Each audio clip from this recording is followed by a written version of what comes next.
Hello, नमस्कार, good evening मेरी प्यारी सहेलियों। तो स्वागत है एक बार फिर से बहुत ही शानदार से ज़बरदस्त से UP triple S C ANM के फीमेल हेल्थ वर्कर के नर्सिंग क्लास में।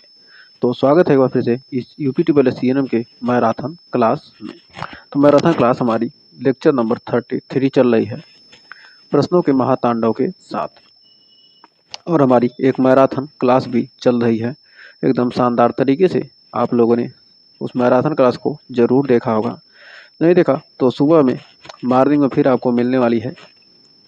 कल सुबह को, आज ही मतलब इस समय 9:15 हो रहे हैं, सुबह में 4 बजे आपको फिर एक मैराथन क्लास मिलेगी जिसमें प्रश्नों का महाभंडारा होने वाला है। तो एकदम शानदार तरीके से सभी श्रेणियों को जुड़ना है।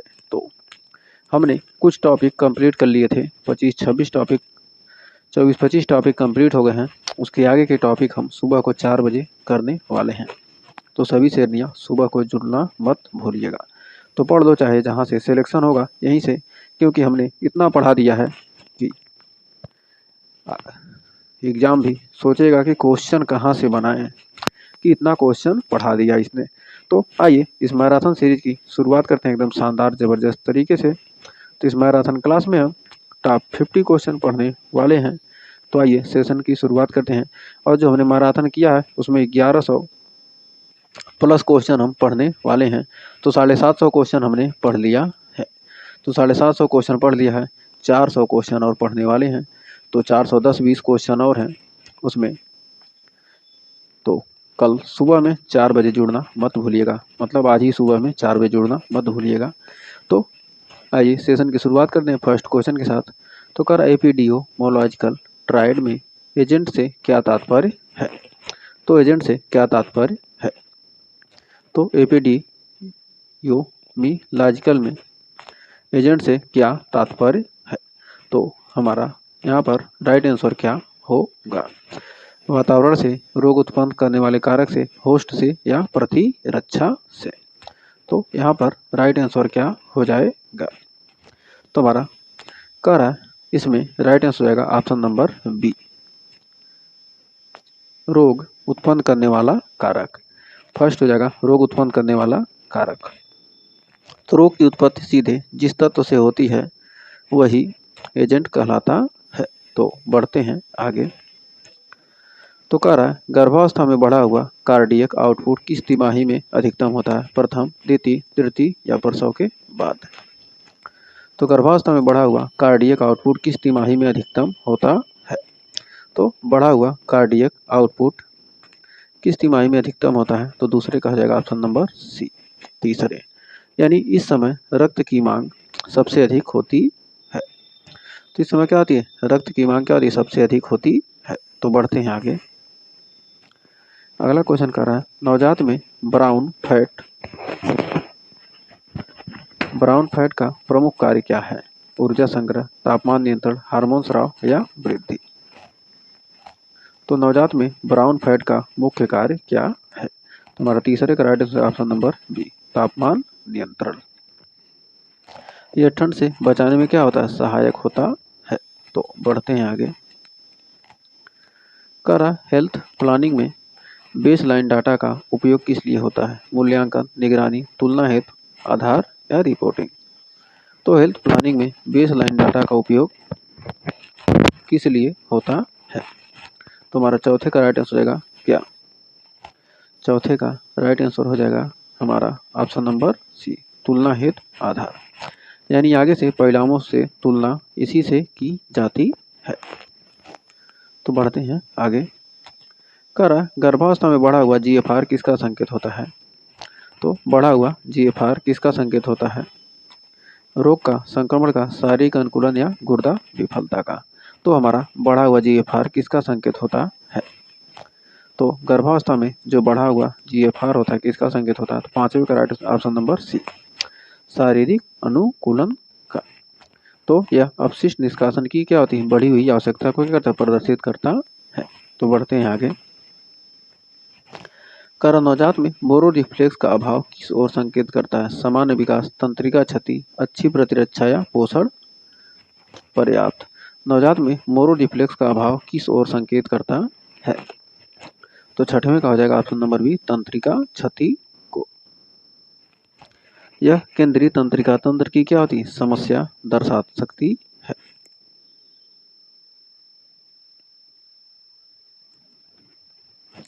तो बढ़ते हैं इसी के साथ आगे। तो अगला क्वेश्चन देखिए क्या कह रहा है। सामुदायिक स्वास्थ्य में टारगेट पॉपुलेशन कौन होती है? पूरी जनसंख्या, चयनित लाभार्थी, केवल रोगी या केवल बच्चे? तो सामुदायिक स्वास्थ्य में टारगेट पॉपुलेशन कौन होती है? तो हमारा राइट आंसर होगा ऑप्शन नंबर बी, चयनित लाभार्थी। यानी कार्यक्रम जिनके लिए बनाया गया हो वही लक्ष्य क्या होता है? समूह होता है। तो बढ़ते हैं आगे। अगला क्वेश्चन देखिए क्या कर रहा है गर्भावस्था में बढ़ी हुई त्वचा पिगमेंट का कारण क्या है? मेलानोसाइट उत्तेजना, प्रोजेस्टेरॉन, एस्ट्रोजन या आयरन? तो गर्भावस्था में बढ़ी हुई त्वचा पिगमेंटेशन का कारण क्या है? तो हमारा आठवें का राइट आंसर होगा ऑप्शन नंबर ए, मेलानोसाइट उत्तेजना। तो बढ़ते हैं आगे। नवजात में सामान्य शरीर परिधि कितनी होती है? 30 से 32, 32 से 34, 34 से 36 या 36 से 38? तो नवजात में सामान्य शरीर परिधि कितनी होती है? तो नवजात में सामान्य शरीर परिधि कितनी होती है? तो ऑप्शन सी हो जाएगा 34 से 36 सेंटीमीटर। यानी यह मस्तिष्क विकास का क्या है? सूचक है। तो बढ़ते हैं आगे। स्वास्थ्य शिक्षा में मोटिवेशन का मुख्य उद्देश्य क्या है? जानकारी देना, व्यवहार परिवर्तन, प्रशिक्षण या प्रचार? तो स्वास्थ्य शिक्षा में मोटिवेशन का मुख्य उद्देश्य क्या है? तो शिक्षा में मोटिवेशन का मुख्य उद्देश्य है हमारा ऑप्शन बी हो जाएगा, व्यवहार परिवर्तन। तो प्रेरणा से व्यक्ति व्यवहार बदलने को क्या होता है? तैयार होता है। तो बढ़ते हैं इसी के साथ आगे। गर्भावस्था में बढ़ा हुआ प्लाज्मा वॉल्यूम किस जोखिम को कम करता है? एनीमिया, संक्रमण, रक्तस्राव, शॉक या उच्च रक्तचाप को? तो गर्भावस्था में बढ़ा हुआ प्लाज्मा वॉल्यूम किस जोखिम को कम करता है? तो हमारा राइट आंसर है ऑप्शन नंबर सी, रक्तस्राव, शॉक को। यानी अधिक द्रव मात्रा सुरक्षा प्रदान करती है। तो बढ़ते हैं आगे। नवजात में रूटिंग रिफ्लेक्स किससे संबंधित है? दृष्टि, श्रवण, गति या स्तनपान? तो नवजात में जो हमारा रूटिंग रिफ्लेक्स है किससे संबंधित है? तो हो जाएगा स्तनपान से। यानी यह दूध खोजने में क्या होता है? सहायक होता है। तो बढ़ते हैं आगे। जनसंख्या घनत्व का अर्थ क्या है? जन्म दर, मृत्यु दर, क्षेत्रफल प्रति जनसंख्या या कुल जनसंख्या? तो जनसंख्या घनत्व का अर्थ क्या है? तो 13 का right answer option number C, क्षेत्रफल प्रति जनसंख्या। तो जनसंख्या घनत्व का अर्थ है क्षेत्रफल प्रति जनसंख्या। ऑप्शन सी हो जाएगा राइट। तो बढ़ते हैं आप, यह विवरण का माप होता है। तो बढ़ते हैं आगे। अगला क्वेश्चन, गर्भावस्था की बढ़ी हुई इंसुलिन प्रतिरोधकता किस कारण होती है? प्लेसेंटल हार्मोन, संक्रमण, पोषण या व्यायाम? तो गर्भावस्था में बढ़ी हुई इंसुलिन प्रतिरोधकता धिता किस कारण से होती है? तो 14 का right answer option number A, placental hormone. यानी भ्रूण को ग्लूकोज उपलब्ध कराने हेतु। तो बढ़ते हैं आगे। नवजात में साइकोलॉजिकल जॉन्डिस सामान्यतः कब प्रकट होता है? जन्म पर, 24 घंटे के भीतर, 2 से 3 दिन में या 10 दिन बाद? तो नवजात में साइकोलॉजिकल जॉन्डिस सामान्यतः कब प्रकट होता है? तो 15 का राइट आंसर का ऑप्शन नंबर सी, 2 से 3 दिन। तो यह यकृत परिपक्वता से होता है। तो बढ़ते हैं आगे। सामुदायिक स्वास्थ्य में आउटकम इंडिकेटर क्या दर्शाता है? संसाधन, प्रक्रिया, अंतिम प्रभाव या लागत? तो सामुदायिक स्वास्थ्य में आउटकम इंडिकेटर क्या प्रदर्शित करता है? तो 16 का राइट आंसर है ऑप्शन नंबर सी, अंतिम प्रभाव। कार्यक्रम का वास्तविक परिणाम क्या होता है? यह दिखाता है। तो बढ़ते हैं आगे। गर्भावस्था में बढ़ा हुआ टीडल वॉल्यूम किससे संबंधित है? फेफड़ों की बीमारी, हार्मोनल प्रभाव, एनीमिया या चिंता? तो कह रहा गर्भावस्था में बढ़ा हुआ टीडल वॉल्यूम किससे संबंधित है? तो 17 का हो जाएगा ऑप्शन नंबर बी, हार्मोनल प्रभाव। यानी प्रोजेस्टेरोन श्वसन गहराई को क्या करता है? बढ़ाता है। तो बढ़ते हैं आगे। कह रहा नवजात में सामान्य हृदय दर कितनी होती है?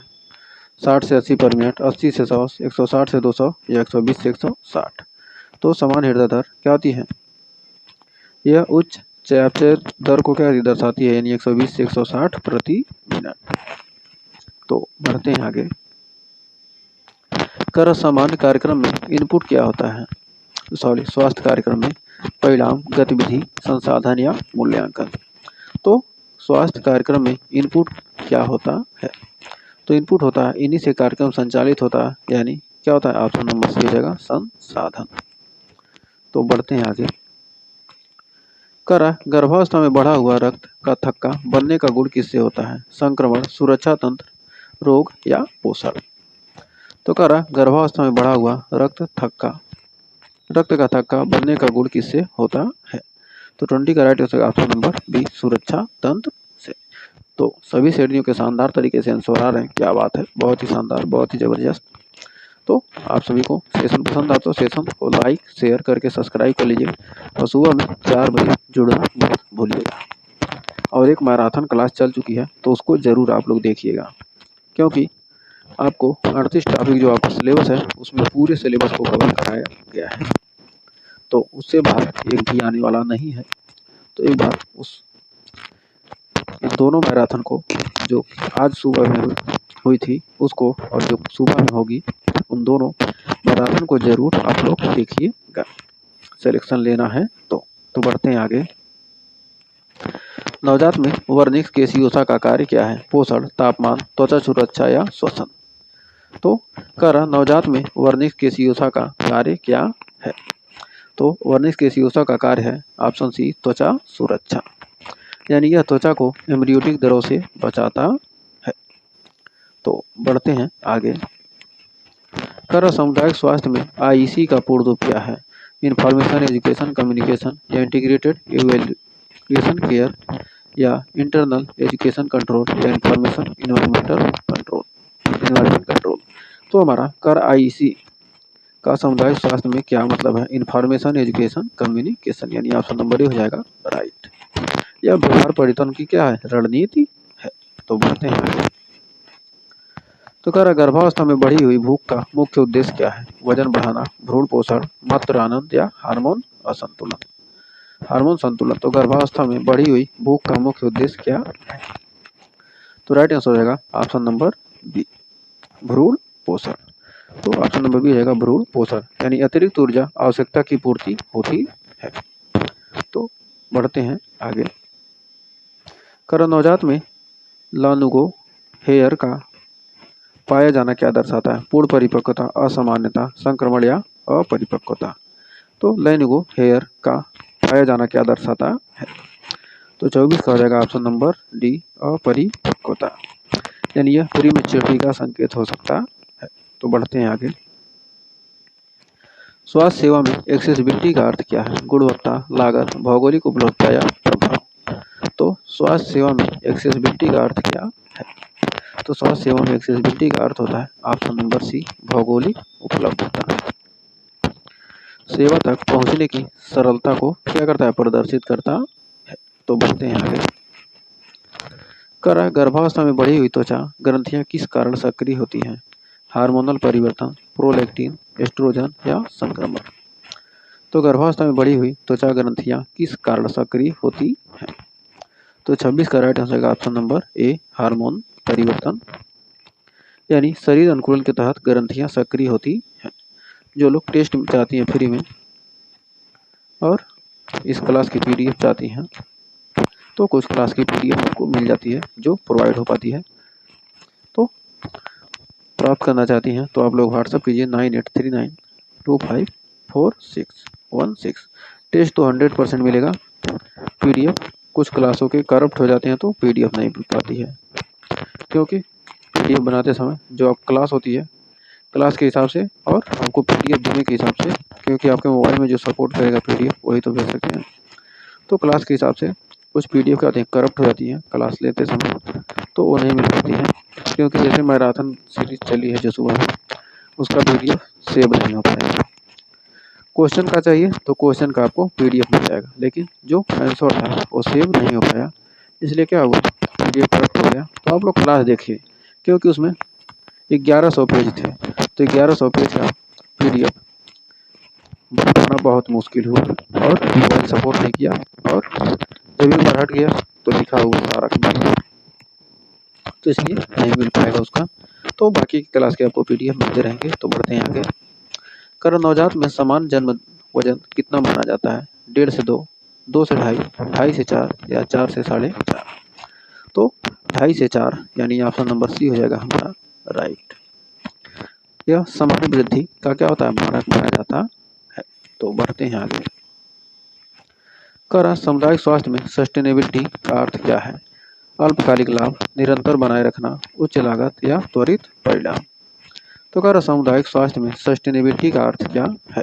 तो 28 का right answer option number B, निरंतरता बनाए रखना। तो बढ़ते हैं आगे। कह रहा है गर्भावस्था में बढ़ा हुआ श्वेत रक्त कण स्तर कितना संकेत है? किसका संकेत है? शारीरिक तनाव, प्रक्रिया, संक्रमण, एनीमिया या एलर्जी। तो कह रहा है गर्भावस्था में बढ़ा हुआ श्वेत रक्त कण स्तर किसका संकेत है? तो राइट आंसर होगा ऑप्शन नंबर बी, शारीरिक तनाव प्रक्रिया का। यह समान अनुकूलन प्रक्रिया है। तो बढ़ते हैं। कर नवजात में पहला मल किस नाम से जाना जाता है? स्टूल, फैटी स्टूल, डायरिया या मिकोनियम। तो नवजात में पहला मल किसे के नाम से आता है? मिकोनियम के नाम से जाना जाता है। यह गर्भकालीन अपशिष्ट होता है। तो बढ़ते हैं आगे। कर स्वास्थ्य सर्वेक्षण में प्रीवैलेंस क्या दर्शाता है? नए मामले, पुराने मामले, कुल वर्तमान मामले या मृत्यु। तो कर स्वास्थ्य सर्वेक्षण में प्रीवैलेंस क्या दर्शाता है? तो 31 का हो जाएगा ऑप्शन नंबर सी, कुल वर्तमान मामले, यानी यह रोग भार को क्या करता है? दर्शाता है। तो बढ़ते हैं इसी के साथ आगे। अगला क्वेश्चन क्या है? गर्भावस्था में बढ़ा हुआ वजन मुख्यतः किस कारण होता है? वसा, भ्रूण व द्रव, मांसपेशी या हड्डी। तो गर्भावस्था में बढ़ा हुआ वजन किस कारण से होता है? तो भ्रूण, प्लेसेंटा व तरल योगदान क्या करते हैं? वजन को बढ़ाने में मदद करते हैं, यानी भ्रूण व द्रव। ऑप्शन नंबर बी हो जाएगा राइट। तो बढ़ते हैं इसी के साथ आगे। तो अगला क्वेश्चन देखिए क्या कर रहा है नवजात में सामान्य लंबाई कितनी होती है? 40 से 45, 45 से 50, 50 से 55 या 55 से 60। तो नवजात में सामान्य वजन लंबाई कितनी होती है? तो 33 का right answer option number C, 50 से 55 सेंटीमीटर। जो लोग क्लास के टाइम क्लास नहीं देखते हैं, पीडीएफ के लिए मैसेज करते हैं, सीधे ग्रुप से उन्हें बाहर कर दिया गया है। तो क्योंकि क्लास जो देखना नहीं चाहता, बस पीडीएफ चाहिए, पीडीएफ के लिए जुड़ा है, तो वैसे लोगों की कोई ज़रूरत नहीं है। पढ़ने वालों की हमें ज़रूरत है, जो क्लास को पढ़ें, उसके बाद रिवीजन के लिए पीडीएफ का यूज करें, तब कोई वैल्यू है। नहीं तो बस पीडीएफ फालतू का मैसेज करना, ये हमें पसंद नहीं है, क्योंकि हमें पढ़ने वाले स्टूडेंट चाहिए, हमें भीड़ नहीं बढ़ानी है। जो पढ़ेगा वही सिलेक्शन लेगा, क्योंकि हम पैसे से तो कुछ दे नहीं रहे हैं। जब फ्री है तो फ्री का जब पढ़ने वाले स्टूडेंट यूज करें, फालतू के नहीं। तो बढ़ते हैं आगे। कर स्वास्थ्य कार्यक्रम में इवैल्यूएशन का उद्देश्य क्या है? योजना बनाना, संसाधन जुटाना, प्रभाव का आकलन या प्रशिक्षण। तो स्वास्थ्य कार्यक्रम में इवैल्यूएशन का उद्देश्य क्या है? तो ऑप्शन नंबर सी हो जाएगा, प्रभाव का आकलन। तो लक्ष्य प्राप्ति का मापन होता है। तो बढ़ते हैं आगे। तो कह रहा है गर्भावस्था में बढ़ा हुआ एस्ट्रोजन किस अंग पर अधिक प्रभाव डालता है? यकृत, स्तन, गुर्दा, फेफड़े। गर्भावस्था का बढ़ा हुआ एस्ट्रोजन किस अंग पर अधिक प्रभाव डालता है? तो 35 का right answer option number B, स्तन, यानी स्तन ग्रंथियों का विकास होता है। तो बढ़ते हैं आगे। करण नवजात में समग्र तापमान की सीमा क्या है? 35 से 36, 36 से 37, 37 से 38 या 38 से 39। तो ऑप्शन बी हो जाएगा 36 से 37 डिग्री सेल्सियस, यानी ऑप्शन नंबर बी हो जाएगा राइट। इससे विचलन समस्या क्या करता है? प्रदर्शित करता है। तो बढ़ते हैं आगे। कर सामुदायिक स्वास्थ्य में इक्विटी का मूल भाव क्या है? आवश्यकता आधारित सेवा, समान सेवा, निःशुल्क सेवा या निजी सेवा। तो यानी इक्विटी मतलब आवश्यकता आधारित सेवा, मतलब जरूरतमंद को प्राथमिकता मिलती है, मतलब जिसको जरूरत है उसी को मिलती है। तो बढ़ते हैं आगे। कर गर्भावस्था में बढ़ा हुआ तरल रक्त आयतन किस जोखिम को बढ़ाता है? हाइपोटेंसिया, एनीमिया का भ्रम, निर्जलीकरण या शॉक। तो कह रहा है गर्भावस्था में बढ़ा हुआ रक्त आयतन किस जोखिम को बढ़ाता है?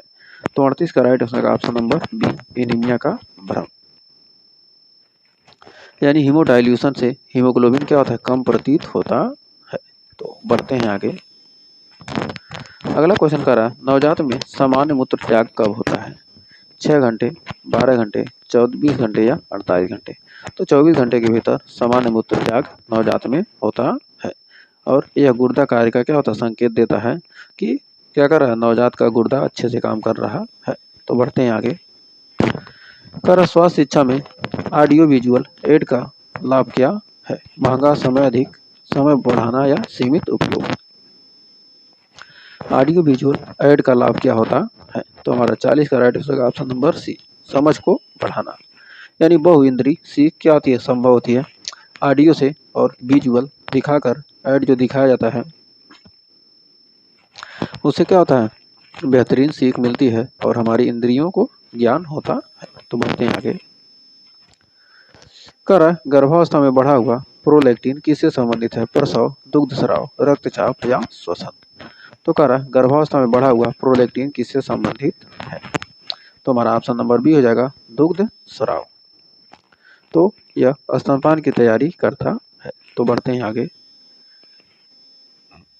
कर नवजात में सामान्य त्वचा रंग कैसा होता है? नीला, पीला, गुलाबी, हरा। तो नवजात में सामान्य त्वचा रंग कैसा होता है? तो 42 का right answer option number C, गुलाबी।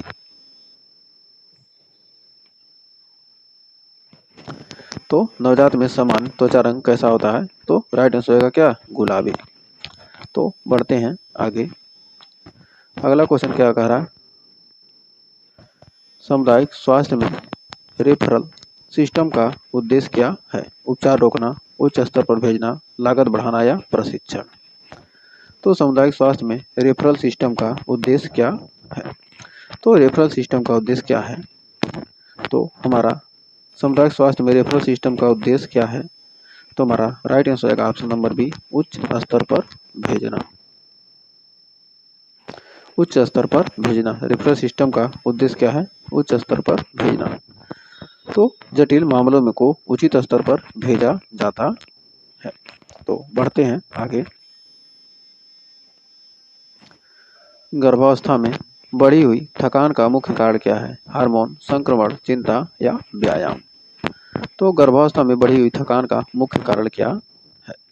तो 44 का राइट आंसर होगा ऑप्शन नंबर ए, हार्मोन। यानी हार्मोनल परिवर्तन ऊर्जा को क्या करता है? प्रभावित करता है। तो बढ़ते हैं आगे। नवजात में सामान्य रोने का अर्थ क्या है? बीमारी, भूख, दर्द, फेफड़े खुलना। तो नवजात में सामान्य रोने का अर्थ क्या है? तो नवजात में सामान्य रोने का अर्थ क्या है? तो ऑप्शन डी हो जाएगा, फेफड़े खुलना। यानी यह श्वसन आरंभ का क्या होता है? संकेत होता है। तो बढ़ते हैं आगे। स्वास्थ्य कार्यक्रम में प्रोसेस इंडिकेटर का क्या मापता है? परिणाम, गतिविधि की गुणवत्ता, संसाधन या प्रभाव। तो कर स्वास्थ्य कार्यक्रम में प्रोसेस इंडिकेटर क्या मापता है? तो हमारा राइट आंसर का ऑप्शन नंबर बी, गतिविधि की गुणवत्ता। कार्यान्वयन की स्थिति को क्या करता है? यह प्रदर्शित करता है। तो बढ़ते हैं आगे। कर गर्भावस्था में बढ़ा हुआ रक्तचाप किस स्थिति का संकेत हो सकता है? सामान्य, प्री एक्लेम्सिया, एनीमिया या निर्जलीकरण। तो सामान्य गर्भावस्था में बढ़ा हुआ रक्तचाप किस स्थिति का संकेत हो सकता है? तो राइट आंसर का option number B, pre eclampsia. यानी यह जटिलता का प्रारंभिक संकेत है। तो बढ़ते हैं आगे। तो नवजात में सामान्य छाती परिधि कितनी होती है? सिर से अधिक, सिर के बराबर, सिर से 2 सेंटीमीटर कम या सिर से 5 सेंटीमीटर अधिक। तो नवजात में सामान्य छाती परिधि कितनी होती है? तो 48 का हो जाएगा ऑप्शन नंबर सी, सिर से 2 सेंटीमीटर कम। तो यह समान शारीरिक अनुपात होता है। तो बढ़ते हैं आगे, 2 क्वेश्चन और बचे हैं। कह रहा सामुदायिक स्वास्थ्य में पार्टिसिपेशन क्यों आवश्यक है? नियंत्रण, स्वामित्व भावना, दंड या लागत? तो कह रहा सामुदायिक स्वास्थ्य में जो हमारा पार्टिसिपेशन है क्यों आवश्यक होता है?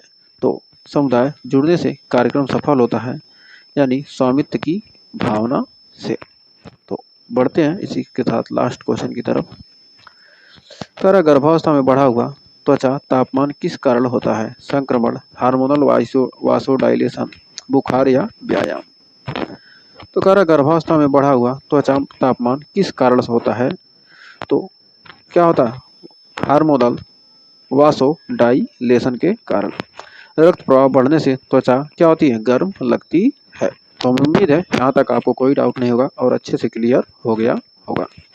तो हमें उम्मीद है सेशन आपको पसंद आया होगा। सेशन अच्छा लगा तो सेशन को लाइक शेयर जरूर कीजिएगा और सुबह में 4 बजे महामैराथन क्लास में जुड़ना मत भूलिएगा। एकदम 4 AM पर सुबह में आपको जुड़ना है, तो 4 AM पर जुड़ना मत भूलिएगा। तो 4 AM पर एकदम महामैराथन हमारा 38 टॉपिक को कवर कर रहे हैं एकदम शानदार तरीके से। हमने आज सुबह में भी लिया था और फिर सुबह में फिर 4 बजे लेंगे। तो 3 बजे कल हुई थी, लेकिन आज 4 बजे लेंगे। तो एकदम शानदार तरीके से सुबह में जुड़ना मत भूलिएगा, क्योंकि बहुत ही शानदार ज़बरदस्त सेशन होने वाला है। एकदम सारे टॉपिक का पोस्टमार्टम करने वाले हैं मॉर्निंग में, वो भी जो आपके सिलेक्शन को बेहतरीन आपको सिलेक्शन की ओर ले जाने की कोशिश करेंगे। तो आज के लिए बस इतना ही। मिलते हैं मॉर्निंग वाली क्लास में, तब तक के लिए take care, bye bye, good night, शुभ रात्रि।